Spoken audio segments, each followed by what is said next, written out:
everyday thing. It's an everyday thing. It's an everyday thing when you let your nuts hang. Hey guys, so let's talk about the cook-off I went to yesterday. It started at 5, so we got there like around 6. The food was being served. The food was good.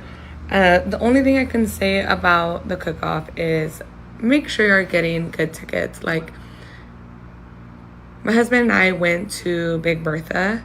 It's pretty known, is what I know, but it was the worst experience I've ever had with a tent.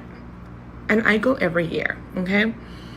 So I would never buy from them again, like ever. But so let's just get into it, okay? So we get there, we get in, it's not even packed. The line is long to get food, but goes pretty fast. We get food. They did serve chicken that night, which was yesterday night on Friday. And so it was good. It was good food. And then we go and get beers. You're only limited to 2 beers at a time, which is very, like, understandable. But then, it started getting, like, super, super packed. And I'm just like, dude, like, let's get in line for some more beers because, it's going to take forever. So we did. We got in line again. It took us 45 minutes to get a beer or more. I was so upset because I'm like, you're not paying cheap for these tickets, right? And then we're paying, there's like 8 lines, guys. Why was I waiting 45 minutes for a beer? It's crazy. Anyways, so I was just like so frustrated. I told my husband, let's just go. Like, I'd rather just go home, be in bed, than be here waiting 45 minutes for 2 beers. Like, it's not even worth it. On top of that, you do have to pay an entrance fee, which is $30 a person. So we paid $30 a person to get in, right? Plus, we're over here paying for the bands. So we paid for the bands. The worst tent I've ever been in. I will never, ever, ever suggest Big Bertha to anybody. And if you're there tonight, good luck because that shit was so bad. Just might as well, when you get a drink, get back again in the line to get another drink because there's no way. So now I'm like, told my brother, I'm like, hey, he was at another tent. I was like, I'm leaving. Like, thank God my brother was able to put us in his tent, right? Like, because it was fun. But I had so much fun in my brother's tent. But yeah, no, never again, guys. So if you're going to Big Bertha tonight, good luck. And I'm pretty sure you're not going to have fun there. So bye. Houston, livestock show and rodeo. He said, F your TikTok. Yeah, man. I ain't never been to Houston rodeo, but I'm about to go though. I don't know about the cook-off, but I'm hearing about it. But I'm definitely going in a few weeks. Story time. And you are going to need a drink for this one. So grab your drink. So on night 3, my friends and I are out there having a good time. It's time to go, but I have to use the restroom really bad. They know I have to use the restroom really bad. And so we're walking pretty fast, but if you've been to the rodeo this season, it was really packed. If you stayed the whole time, if you waited to the end to leave, you could go through like some bottlenecks. You would go through a lot of traffic when you're trying to walk to whatever destination you're heading to, whether it be your car, the metro, or Uber, whatever. We were trying to walk to our friend's truck. And so I'm hustling, and on our way out, they do a security check. We have to go through a security check to leave, but it's okay, whatever. I go through the security check, put my stuff down, go through, and I'm still walking. I'm trucking because I want to get to this car because I have to get somewhere so that I can use the restroom. I am going to urinate on myself. So we're all walking pretty fast. I have one of the messenger bags on. Anytime I go out, I have a messenger bag on me, and I only keep a few things in there. But this particular night, I decided to add a charger, which made my purse a little bit bigger. I noticed that throughout the night. I was having a hard time like keeping it closed, but no big deal. Like, let me just keep, closing it. Y'all, we get to the truck. Why I open my purse and I don't have a phone? I don't have a phone. I remember before we started walking to the truck, I had FaceTime my brother. I FaceTime my brother. My friend saw me FaceTime my brother. And we were all trying to see what the next move was. Where was my brother going? Let's see if we can meet up with him. So we all had a conversation with my brother as we walked to this truck. So I know the last time I had my phone, I was walking. It's not at the concert. It's not in the tent. All I did was walk, talking to my brother, walking on FaceTime, and put it in my purse. So where is the phone? All we did was walk and the phone is gone. So I'm like, okay, I know I didn't drop my phone. Like, my phone's heavy. I keep a pop socket on my phone. My phone's heavy. Like, there's no way that I dropped my phone. So my friends look at Find My iPhone. They look at Find My iPhone. Y'all, why is my phone on 59 North? Now, if you live in Houston, you know, if we at NRG and your phone is traveling on 59 North, it's as good as gone, right? So they're like, oh my God, Leitra, somebody legitimately does have your phone. It's moving on 59 North. So I go ahead and put the phone in lost mode, and immediately my night is ruined. I call my brother. I don't know about y'all, but I have the type of brother. I got any little hiccup in my day, like, I got to tell you about this. Please help me figure this out. So that's my dog. So what do? I call him and I tell him, and he's like, man, it's gone. It is gone. Like, everybody's like, man, your phone is gone. Well, what we all thought was interesting was that, typically when somebody steals a phone, stay with me, y'all. I know this story time is getting long, but stay with me because God is good. So you typically, when somebody steals a phone, you know how they turn it off and they're trying to strip your phone, right? My phone stays on. So like 45 minutes pass and my brother calls me and it's like, hey, your phone is over here on the north side by me. My brother is in Humble, y'all. He sees my phone over there in Kingswood. If you live in Houston, you know what I'm talking about. We were at NRG and my phone is now showing in the Humble Kingswood area. What? So my brother's like, man, that phone is like 3 miles from me. And he was like, okay, well, if it's still on in the morning and you got it on lost mode and they still haven't called me, keep calling it, put it in lost mode. If it's still on, I guess we'll go try to get it from their house. So my brother works in law enforcement, so this is like right up his alley. I wake up the next morning and I'm like, hey, the people still aren't picking up my phone. It's showing that I'm at 9%. I need to get to you quickly so that we can go search for my phone. My brother is with the ish, okay? So I drive from my house in the Houston city limits all the way to Humble, to his house. Y'all, when I get there, he is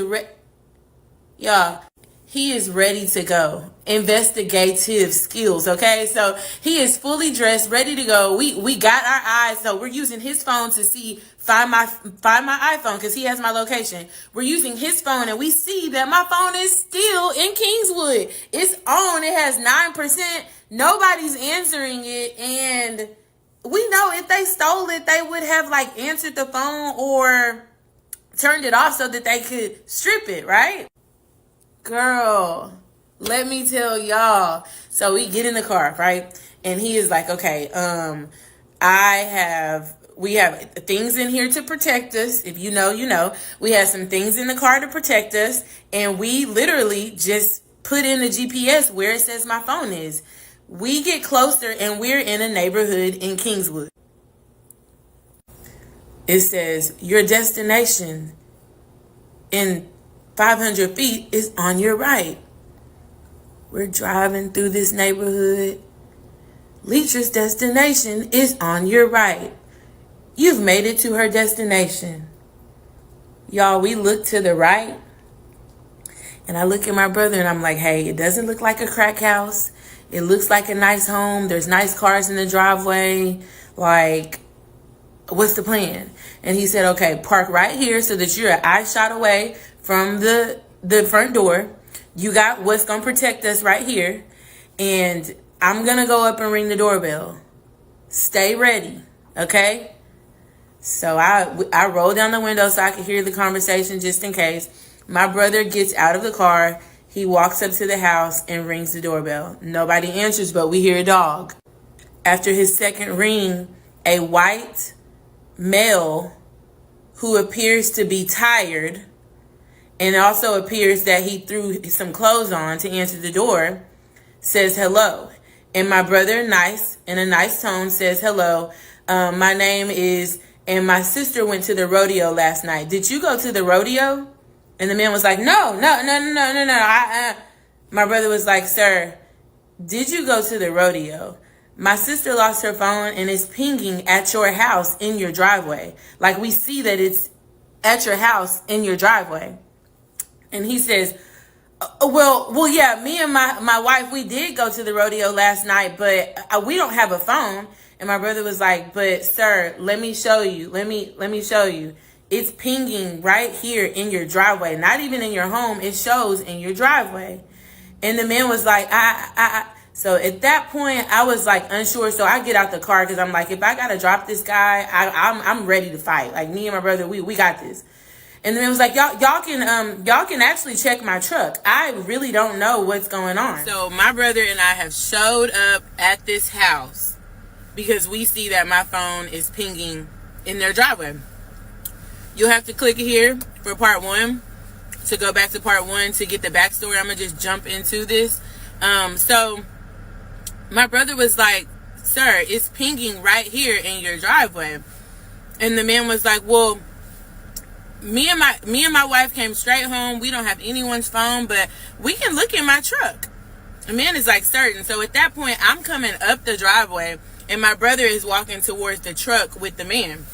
And I'm like, okay, let me get ready. If I gotta get ready, to protect my brother, let me be ready. But not really. Like, at that point, I could tell that the man had good spirit. Like, he was kind of in a better spirit when we first showed up. So he walks us over to his truck.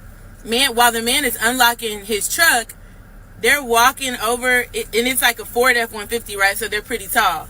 They're walking over to this tall truck, and my brother looks on the top, like the tail bed, and the man has a nice cover covering his tail bed. And my brother was like, that's the phone right there, and picks up the phone. I'm looking at the man is looking at me. I'm looking at my phone. We're all like, me, my brother, and this stranger. We're all in his driveway, like, in awe. You could tell that this man, he did not take my phone. He was just as shocked as we were. The phone was wet, a little dirty. And so instead of like standing there trying to figure out how did this even come about, we were just on some like, let's get back to the car. We're at this random stranger's house. Let's get back to the car. But in the midst of that, the man was like, wow, Find My iPhone did all of that. Like, I had no idea that I had your phone on my tailbed. We did not pick up a phone. I came straight home. And I just told the man, we know you didn't take it, but thank you so much. We appreciate it. You have a great day. Me and my brother get in his car, and we are like, looking at each other like, what is happening? God is so good. God is so good. So what we end up finding out is, honestly, when I went through that bottleneck, like, of all those people at the rodeo, I think the phone fell out of my purse. Somebody picked it up, and as you know, when you're walking from the rodeo, like, there's not like a information desk or anything. So we think someone picked it up and just put it on a car. Just put it on the car. And that makes sense why the phone was moving down 59 North before I even got to my friend's truck. It also makes sense that I know that man, he didn't put that on his truck. He would have at least turned the phone off. So we believe that my phone was put on the back of this truck out on the outside of the rodeo, and it rode all the way from NRG, not moving, from NRG all the way to Kingswood. And if y'all know where Kingswood Humble area is, can you believe that? Now my phone, a few people have asked, like, okay, why would the phone not bounce off? I do have, like, my phone case is like grippy, like it has that grip around the edges, and I think that's what made the phone so stable. And then also his tail bed. This wasn't just any tail bed. He had the big Ford F-150, but the tail bed was like a really nice material. So I think the phone plus his nice tail bed, the phone was probably just moving like that the whole way to his house from NRG to Kingswood. And I just want to say that God is good. And I just want to say that, he does not play about me, okay? I kept telling everybody nobody stole my phone. It's still on. And I thought that was just a good story to share with y'all. I thoroughly enjoyed my Houston rodeo season this year, hoping to join a committee next year. Girl, you was drunk. and she sat her phone down on the car walking to, she probably was drunk. Remember, she had to pee, so she was in a rush, and then she, like, if you walk into your car, she probably had on heels, and she stepped in some gravel, and she stumbled, and she had to fix her shoes, so she put the phone on the car and didn't think about it, and there you go.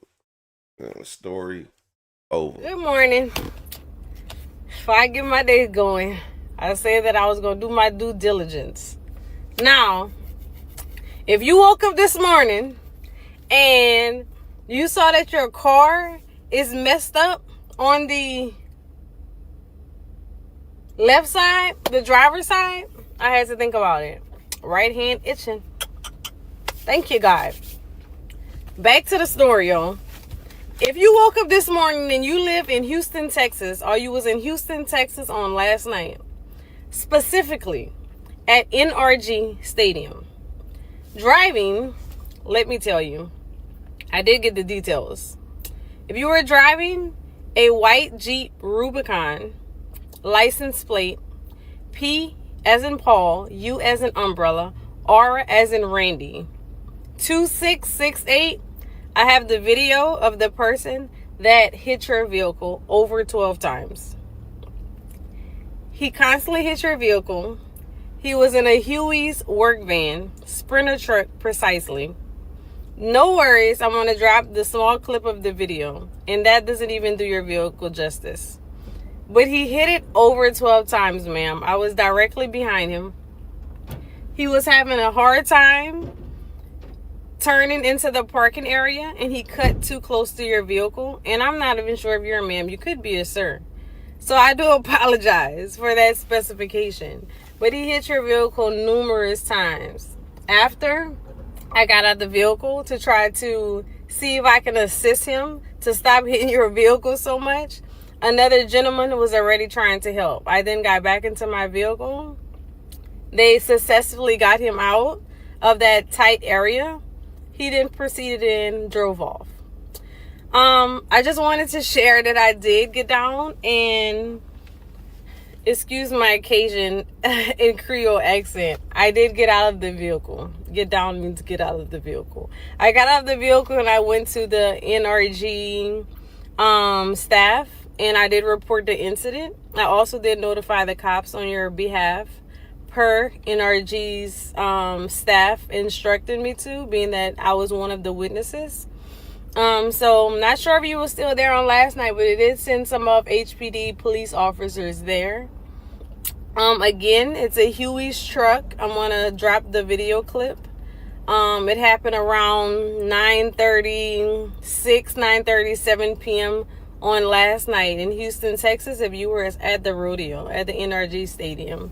Again, only sharing with you because I would definitely want someone to tell me, take a picture, take a video, send it to me, especially when damage was done. Either way, if there is no damage on my vehicle, please contact me because it's my property.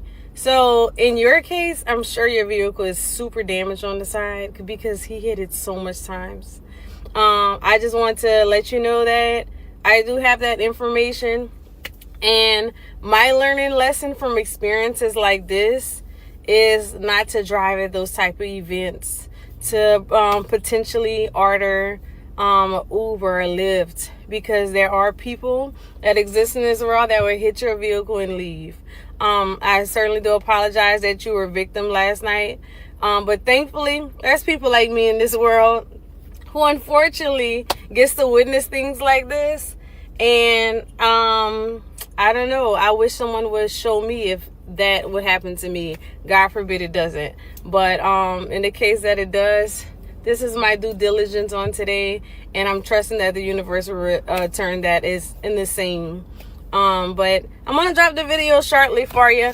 Definitely be safe. Safe travels to each and every one of you guys that's traveling on these roadways on today. Be mindful, be courteous, and be a decent human being. If you're gonna hit somebody's vehicle, at least go to find out who that person was and communicate that, especially with the extent amount of damages that you have caused. That's my TED Talk. Love you guys. Wish you guys all of the best today. For those that's been overlooked but not forgotten, make sure you go shop Royal House Galleria.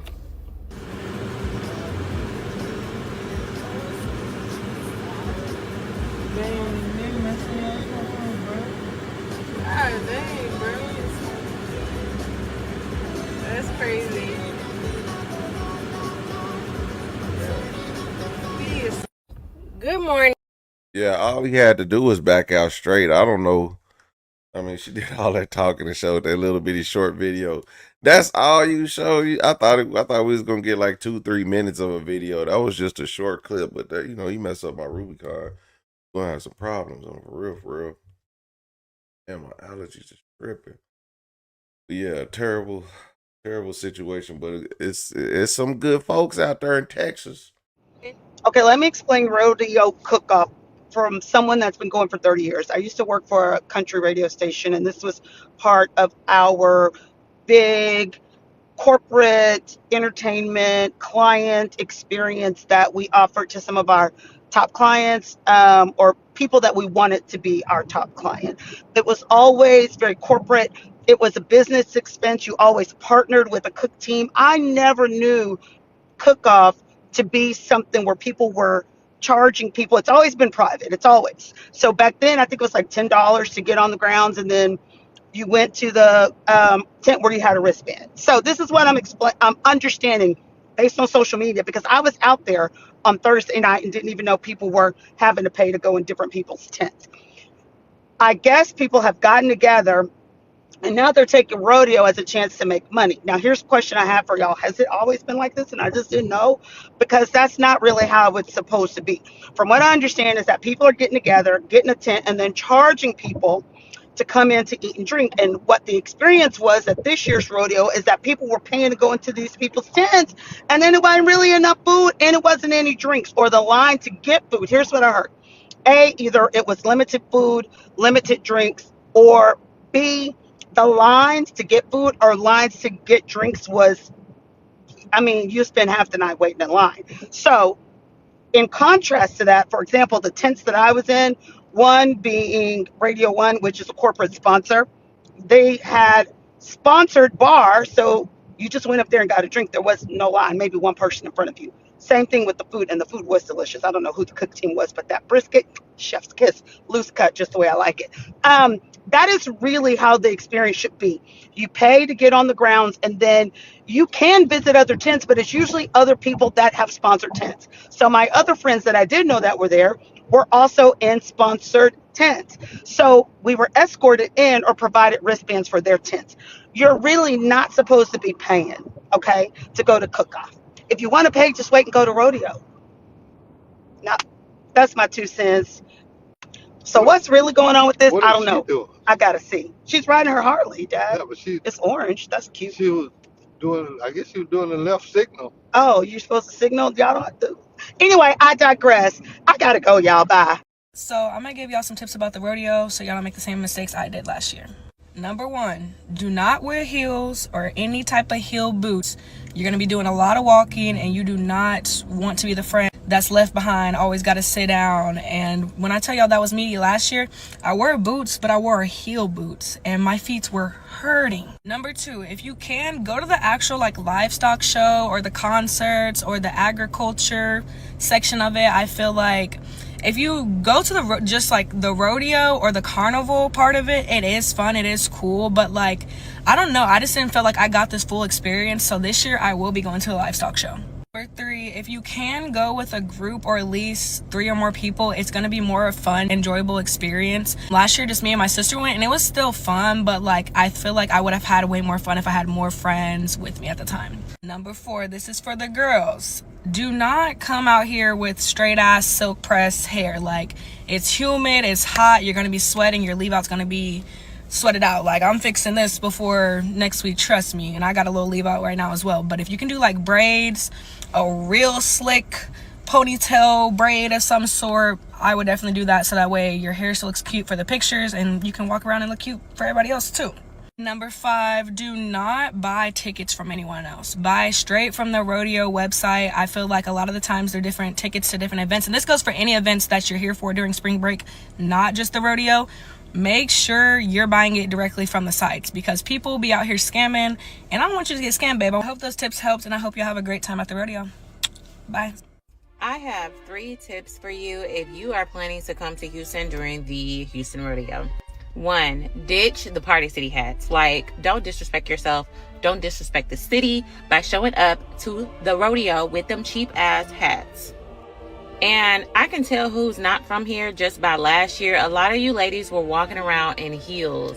Baby, we don't do that here. You don't walk around in high heels at the rodeo. I don't care how good you are at walking in heels. The amount of walking you are going to be doing on hard concrete, you are going to be hollering at the end of the night. And speaking of feet, invest in some good boots. But do not wear those boots for the first time. You need to break those boots in a week before the rodeo. Wear them, break them in. Because again, I'm not stressed enough that you will be doing a lot of walking. And 4 is a bonus. Please understand that the Houston Rodeo is a family event, okay? So you and your little booty shorts or skirts where your butt cheeks are hanging out in broad daylight at like 11 a.m., please save that at night for the concert. At nighttime is where a lot of the teens go, a lot of the young people go, a lot of the people that want to, sift around, have fun, drink, get drunk, all that. That happens at night. That happens past 7 o'clock. Please let us who have families and kids not see your butt cheeks out at 11 a.m. Like that's not what this is. This is a family event. Let us enjoy our moments with our kids and not having to see you barely have any clothes on. Save that for the nighttime. Save it. Okay, y'all. As someone who's a native Houstonian, has been a part of a committee for 8 years now, let me tell you guys something about the rodeo. Do I think we should be gatekeeping the rodeo? No, because I feel like there's enough fun, there's enough days out of the year for everybody to go. But if you're coming from out of town or you are new to Houston, let me just explain what the rodeo is and why it's so important to Houston and why you may never get the experience that you see people that are native Houstonians or people who have been on committees for years posting about, because there are levels to the rodeo. So of course, livestock and rodeo is so huge in the Texas community, and the reason why Houston Rodeo is so big is not only do we bring the best of the best in terms of competing at rodeo events, we also give out millions and millions of dollars in scholarship every year for Texas residents, specifically in the Houston area and surrounding areas, to be able to go to school and have an interest in agriculture and mechanics and all the things that it takes to be a productive citizen in terms of that. So we have hundreds of committees that, one, are either making sure the rodeo runs smoothly and there's so much food and fun for everybody, transportation, all the things. So those are the front-facing committees you see. There are also committees that are directly related to livestock, specifically the one I'm on. I'm on rabbits. So we have a committee where it's dedicated to putting on a rabbit show for the kids that compete, and they raise their rabbits all year long. And they have similar livestock committees that show for all these kids to get the opportunity to show all of their animals. And that's what the rodeo is actually about. It's actually about allowing kids the opportunity to be involved in livestock, raising animals, knowing what it takes, and also like being interested in farming and agriculture and animals. Now, with that, one thing about Houston, we work hard, we play hard. So, of course, there are different clubs around the rodeo that if you are a committeeman, you have access to go to. So, if you're coming for the first time, the likelihood of you getting into one of those without knowing somebody is very slim to none. That is also very similar to the cook-off. So anybody can buy a cook-off ticket and you can be on the ground. But in order to get in somebody's tent and have a wristband, you have to know them. But again, you're not going to know somebody on day one. It takes time to build these relationships. And most of the time, the cook-off teams are usually comprised of family and friends who have been together for ages competing, or companies will put together a team, things like that. So you really should know the people. And they also have a cap on the amount of people that can be in there at one time. So as someone who is like, these are your friends or family, it can be very frustrating that people are like standing outside of the tent trying to get in, not understanding that like people pay a lot of money to be able to host these tents. And so if you're getting a wristband, it's because somebody cared enough about you or you paid a pretty penny. So it's like not a free for all. Unless you go into the tents that are sponsored by the Houston Rodeo itself, and I think they'll do like some free things, but like the exclusive tents that y'all see and you're like, oh, like I want to get in there, like you're not just going to bombard your way in. So my thing is, if you are somebody who just wants to be country for a day, or you just want to support the rodeo to go to the concert, see it at one time, just do a little carnival ride, like do that, enjoy that. But don't think you're going to get the experience that somebody has that has been part of a committee for years and volunteers not only their time, but their money to these kids to be able to get scholarships into what actually keeps the rodeo going, because it is a total different experience. And this is coming somebody who's a lifetime member and who has been on a committee volunteering for almost a decade. So like I understand what the mission of the rodeo is. And though I love to have fun, I ride the rides, I buy the things, I go to all these events, and I do take advantage of all of my perks. I fully support the rodeo year long. This is not just a 2 times out of the year thing. So of course I'm going to have access to things that other people don't have access to. And that's okay. So if you really want the full rodeo experience and you've moved to Houston full time, then yes, join the committee. There are plenty of people who post when committees open up, how to be a member, all the things. But let's not normalize like you getting an experience that you don't fully understand. Oh, sound like she wanted to gatekeep it, honestly. I mean, she sounded kind of like, you know, I can do this because I am who I am. I'm better than you, and you won't get to experience this because this is what I do. I'm like, damn. Okay. So, anyway, shout out to the Houston Rodeo. I've been hearing a lot of good things, so I'll be going down there to enjoy the festivities. I got my boots on the ground. I'm finna pull up. Hopefully, I get my car out the shop so I can drive that. I'm not driving my truck. Maybe I shouldn't drive my Jeep. I probably shouldn't drive my Jeep. I wouldn't want nobody to hit my car, okay? Jesus Christ. All that dude had to do was back straight out. But I know I've been to some events in Houston, and let me tell you, cuz I used to work down there, and I went to a convention at NRG, and oh my God, the amount of walking I had to do around that convention, because I was in sales, so I had to talk to everybody. I had to I had to get business cards, write companies down, do all this information, see what I could talk to them about, see how we could work something out, see if they had something that could be beneficial to our business and all that. I had to do all that. So it was a great experience, but I'm gonna tell you what, that wasn't a rodeo. But I tell you what, that place is big and my legs was killing me afterwards. And that walk through the parking lot was the worst because it was so huge. The place is so huge. That walk through the parking lot it was a mess. And having to do it like you go in there and then I go leave for lunch. And I come back later, and because there's no way you could see all the attractions or you could see everybody at one time, you know.